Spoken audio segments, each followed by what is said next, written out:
आज एक कमेंट आया पंडित जी का। वो बाल लंबे, तिलकधारी थे कोई। उनका कमेंट आया कि जाट कब से ज्योतिष बन गए। भाई हम तो ज्योतिष है ही नहीं। मैंने तो कहा ही नहीं कि मैं ज्योतिष हूँ। मैं तो एक वास्तु और ग्रह, यूं तो फिर क्या है कि ये जो नासा के जितने भी साइंटिस्ट हैं वो भी ज्योतिषी कहलाएंगे, क्योंकि वो ग्रह पे क्या गया, ग्रह कौन सा कब उल्का गिरेगा, कब क्या होगा, वहाँ छेद है, ये चीज़ें बताते हैं। तो वही छोटी मोटी खोज जो इंसान करता है वो ज्योतिष नहीं होता। भाई आखिर ये ग्रह क्या चीज़ है और ये वास्तु क्या चीज़ है, हमारे शरीर पे क्या प्रभाव डालते हैं, हमारे जीवन पे क्या प्रभाव डालते हैं, वो खोज करने का तो अधिकार किसी को भी है। ऐसा तो है नहीं कोई पंडित और उसके ठेकेदार है। और मैं क्यों, हर कौम कर रही है। आप चाहे किसी भी उसको ले लो, हर कौम का आदमी आपको एस्ट्रोलॉजर मिलेगा। और यहाँ तक कि कोई फ़ोन करने वाला है वही बोल देता है, क्योंकि सोशल मीडिया पे देख देख के लोग इतना तो सीख ही गए। वही बोल देते हैं जी मैं भी एक एस्ट्रोलॉजर हूँ। तो ऐसा तो है नहीं कि ये ठेकेदारी क्या है कि सिर्फ वो पंडित जी लेके बैठे हैं। और फिर हाँ, मैं अगर ज्योतिष में जब कहलाऊँ, मैं ये बोलूँ, जैसे मेरे पास कोई आता है, वो पूछता है जी गृह प्रवेश कब करें, तो मैं ये बोलता हूँ कि ये कर्मकांडी जो ब्राह्मण होते हैं उनका काम है, उनसे पूछो जी। ये मुहूर्त निकाल के देना है, तो मैं ये कहता हूँ कि जी आप ब्राह्मण हैं, ये उन्हीं का काम है, उनसे पूछो। फेरे करवाने हैं जी, मुझे तो पता नहीं कौन सी डेट में करवाने हैं, कैसे करवाने हैं, ये ब्राह्मण का काम है, ब्राह्मण करेगा। तो मैं तो एक क्या है कि ये छोटी मोटी इसमें लगा रहता हूँ कि यार लोग वास्तु के पीछे पड़े हुए हैं। क्या वास्तु वाकई ही कारगर है? क्या ग्रह वाकई कारगर है? और ये चीज़ मिली कहाँ से? ये चीज़ मिली लाल किताब पढ़ने से। क्योंकि वैदिक में तो ये है कि जी आपका मंगल खराब है, आपका राहु खराब है, आपका शनि खराब है, शनि के इतने जाप करवा लो, मंगल के इतने जाप करवा लो, ये यहाँ ये कर लो, यहाँ ये कर लो, पूजा पाठ, और इसके अलावा कुछ नहीं बताया हुआ। या फिर नगनगी ने बता दिए गए। लेकिन लाल किताब में बड़े साइंटिफिकेशन लॉजिक दिए हुए हैं। उसमें बताया गया है कि माता है, पिता है, सूर्य चंद्र है, घर के बुजुर्ग हैं, गुरु हैं, बहनें हैं, बुध है, बेटी है, बुध है, भांजे, भतीजे, बेटे, ये केतु हैं, चाचा ताऊ ये शनि हैं, भाई मंगल है, दोस्त मंगल है, और स्त्री जो है घर में, एक स्त्री है, माता स्वरूप है, वो चंद्रमा है, और जो पत्नी है वो शुक्र है, और ससुराल है वो राहु है। तो लाल किताब में जैसे कई जगह बताया गया है कि ससुराल से संबंध अच्छे रखें, तो कई जगह सूर्य 12 में ये भी बता दिया कि ससुराल से इलेक्ट्रॉनिक सामान ना लें, नीले काले कपड़े ना लें।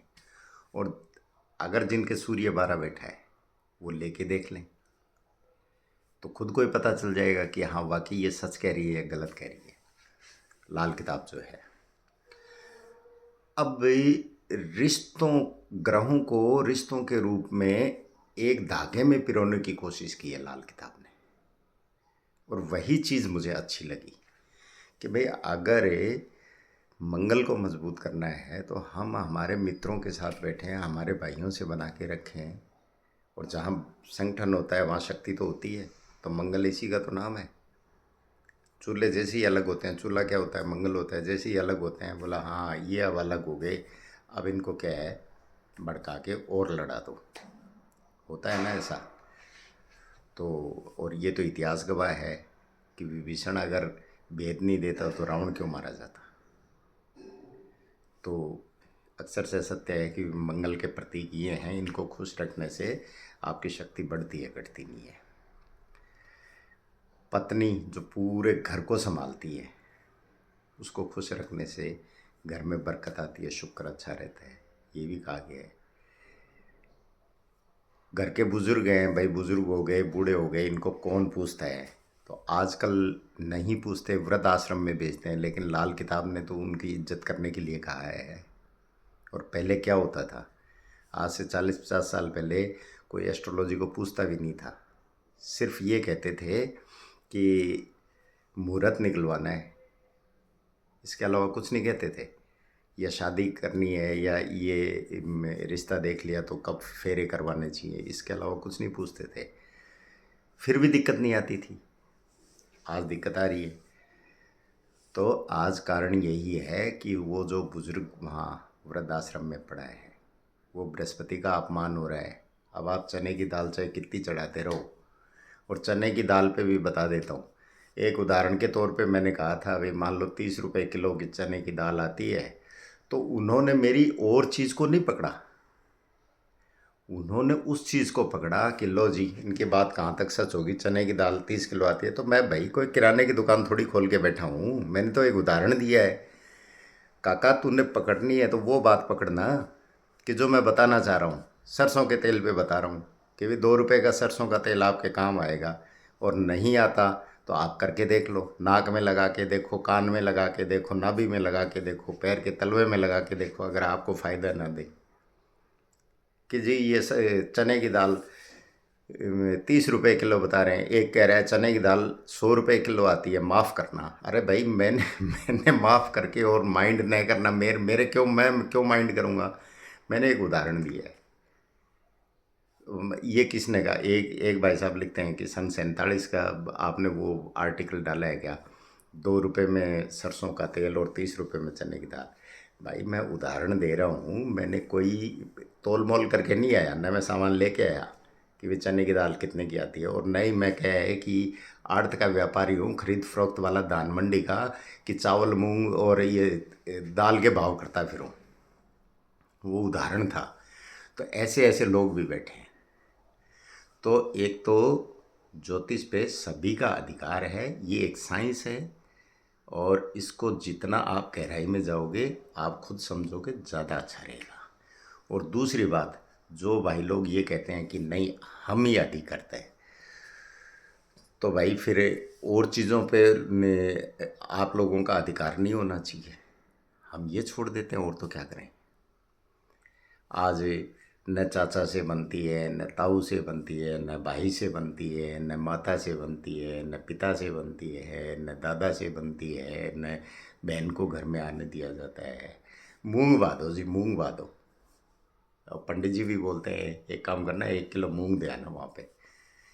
तो भाई 1 किलो मूंग देने की बजाय आप, या 25,000 की पूजा बुद्ध के जाप करवाने के बजाय अपनी बहन को 2,000 का सामान दे आओ ना। पहले हुआ करता था ये। पहले बहन को घर लाते थे, भाई खुद लेने जाता था और रात बसेरा करके फिर उसको लेके आता था। वो रात बसेरा जो ऐसे कनेक्टिविटी रहती है एक दूसरे की। अब क्या है कि घर में राहु की स्थापना कर ली, वास्तु दोष हो गया।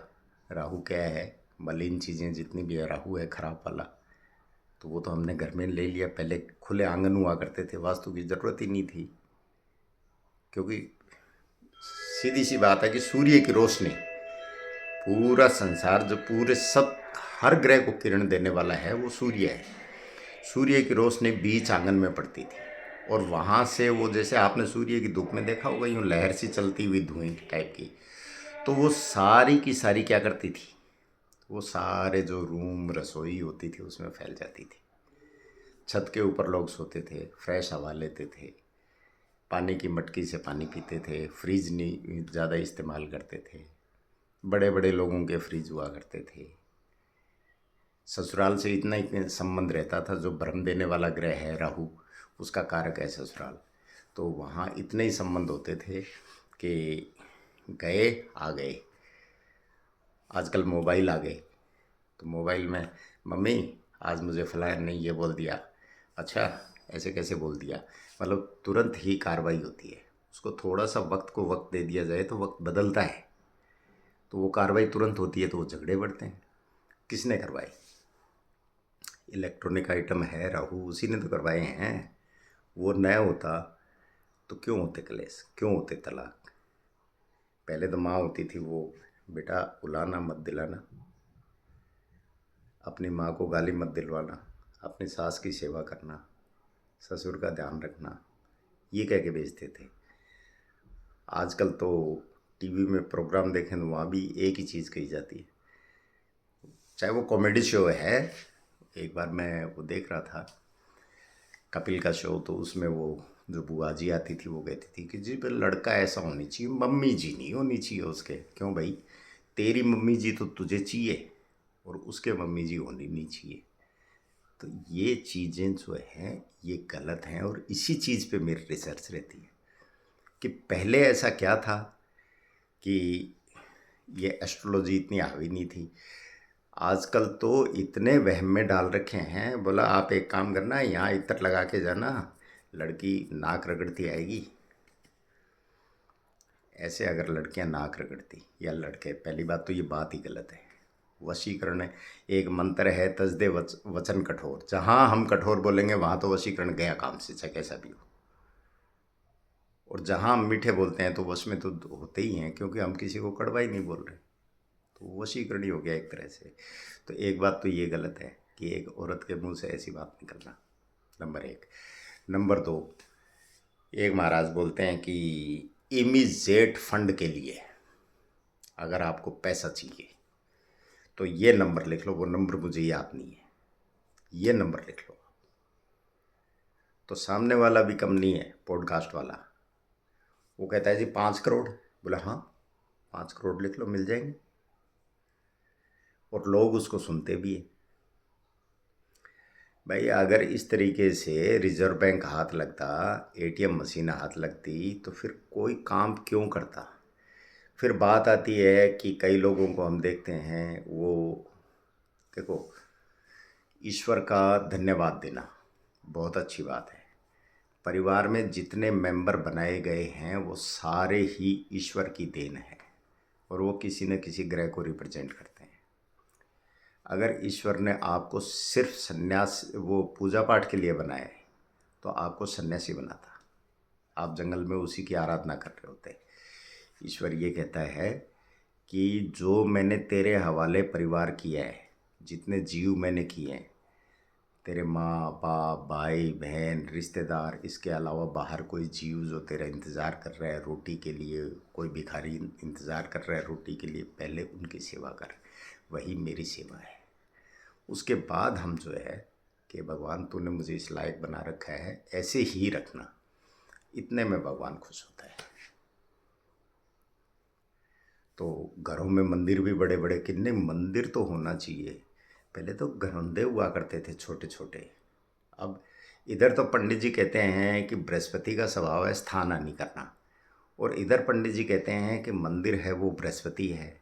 दोनों ही बात हमने मान ली। तो फिर मंदिर यहाँ बनाओ तो वही, ये क्यों नहीं कहते कि इतने बड़े बड़े मंदिर मत बनाओ घर में, अगर बनाओगे तो ये बृहस्पति कायम होगा, स्थान हानि करेगा। और सिर्फ पूजा से होता सब कुछ। तो जितने पंडे पुजारी ये जो सुबह से लेकर शाम तक कहीं उज्जैन में बैठे हैं, कहीं हरिद्वार में बैठे हैं, कहीं वो गया जी में बैठे हैं, कई मंदिरों में बैठे हैं, जितने पंडे पुजारी हैं वो अंबानी होते हैं, और अंबानी है वो उनके पानी भर रहे होते हैं। यानी मिलेनियर जितने भी हैं, बिल गेट्स हो चाहे वो हो, वो पानी भर रहे होते हैं। वो कर्म योद्धा है। वो कर्म करके और वो साल में 6 महीने में महीने में अपने इष्ट के दरबार में जाते हैं और वहाँ माथा टेक के आते हैं, और वहीं से उनको कृपा मिलती है। घर में एक एक दो दो तीन तीन घंटे घंटियाँ बजाने से कोई ऐसा नहीं है कि स्पेशल कृपा आ जाएगी। क्यों?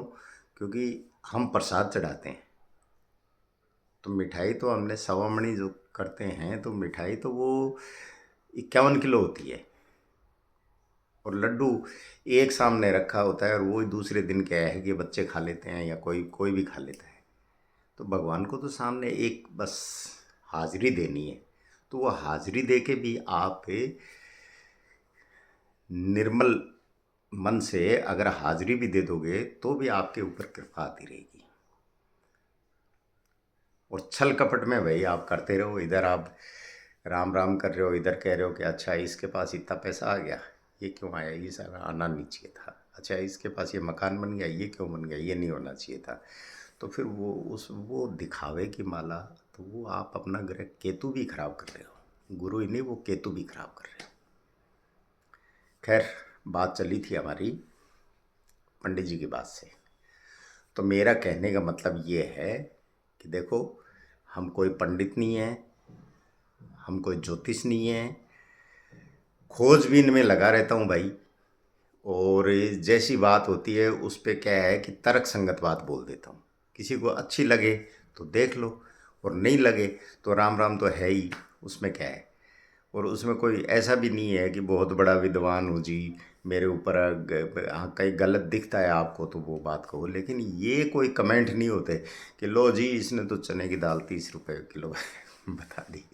तो असली जो ज्योतिष है वो हमारी परंपराओं में, हमारे रिश्तों में और हमारी जो संस्कार हैं उनमें ही छुपी हुई है।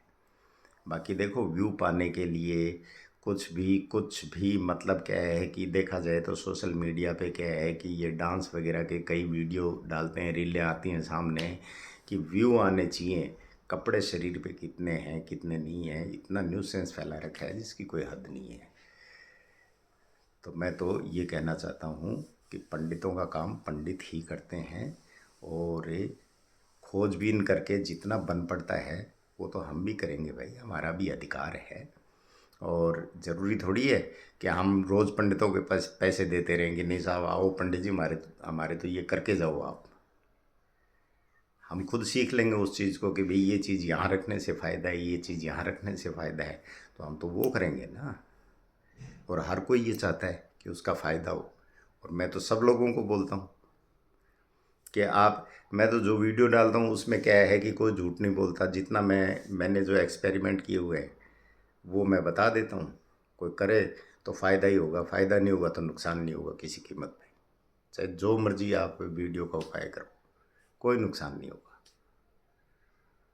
तो इसमें कहाँ दिक्कत है? सेल्फ सेल्फ स्टैंड हो रहे हो आप, सेल्फ डिपेंड हो रहे हो आप, क्या दिक्कत है इसमें? तो पंडित जी पंडित जी को नाराज़ नहीं होना चाहिए, ये सभी का अधिकार है, ये प्रजातंत्र है। वो पहले हुआ करते थे कि राजा महाराजा के समय में, नहीं जी राजगद्दी पे तो हमारा युवराज ही बैठेगा, भले ही अक्ल की बिल्कुल उसमें वो चवन्नी ना हो। नहीं जी हमारा पुरोहित जी यही रहेंगे चाहे कुछ भी ना हो। नहीं जी हमारा क्या है कि जमादार तो यही रहेगा। नहीं जी हमारा काश्तकार तो यही रहेगा। वो ज़माने गए, सब प्रजातंत्र में जी रहे हैं। और वास्तु हो चाहे ग्रह हो, हम खुद ही उसके जिम्मेदार बनते जा रहे हैं। होटलों में जाते हैं, खाना खाना बड़ा पसंद करते हैं, होटल का कोई खाना होता है? राहु तो हम खुद डेवलप कर रहे हैं। गैस एसिडिटी क्या है आपके शरीर में? यहाँ गैस चढ़ेगी, यहाँ चढ़ेगी, यहाँ चढ़ेगी, यहाँ आ जाएगी, सर दर्द होने लग जाएगा, दिमाग खराब हो जाएगा। दिमाग खराब हो गया, वो राहु खराब हो गया आपका। बाकी राहु को देखा किसने है? आप अपनी छाया देख रहे हो, कभी उसको पकड़ पाए होगे आप? वही राहु है और वही आपकी नीयत है। आप देखना कभी भी धूप में चल के आपकी छाया जो है आपसे लंबी दिखेगी, तो वो नीयत होती है। तो आदमी की नीयत आदमी से 4 कदम आगे चलती है, ऐसा कहा गया है। इसी तरीके से एस्ट्रोलॉजी करनी है, इसी तरीके से सीखनी है, और यही एस्ट्रोलॉजी है। नमस्कार, धन्यवाद।